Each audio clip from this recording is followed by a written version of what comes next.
Sim, 3x10 está um projeto que nós temos de Film Association, que está grant 300, $10,000 para entrar um short film aqui na Bonaire de entre 10 para 12 minutos. Então, aí à noite nós temos três ganhadores, não com nossa três junto para nós explicar na que o Bonaire Film Association está vai significar para nada em trajetória que nós trabalhamos agora para dezembro, so dezembro não se tinha claro. Então, que nós podemos significar para outro, então que turno nós forward não. Nós estamos tendo uma aplicação. Fora de isso, nós pensamos aqui três, chama que nós não podemos cultura. Nós atendemos então 3 horas de coisa.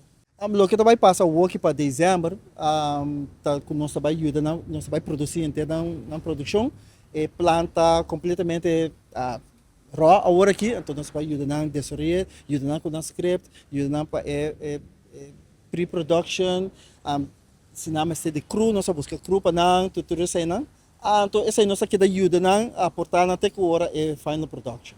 A maneira que nós usamos, estava nós aqui três judges completamente à parte, não estava de outro, e rei de conta passou nossa cena chiquita na Bonaire, dor que portar ele conhecer, nós dois conhecer outro, nós começamos a falar, se é pessoa que é bom, nós aqui está mais fair que possível, pensei nós aqui para Josh não sabe quem está quem.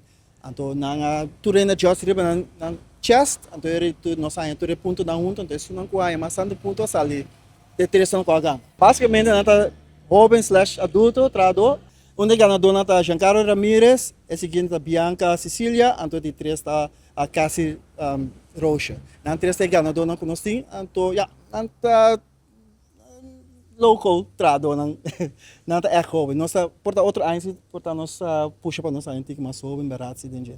4 de dezembro nós também temos nosso primeiro Film Awards na Bonaire, então para o dia aí nós vamos estrenar na Tour 3 na Bonaire. Então para o para dezembro está na point que nós temos que trazer para cá para dezembro aqui. Para dezembro hoje durante a luna aqui nós damos mais informação de como coisa canal, hoje hora tem a filmação, hora nós on set, hoje nós evitar energia também para você ter vista com tudo coisa canal.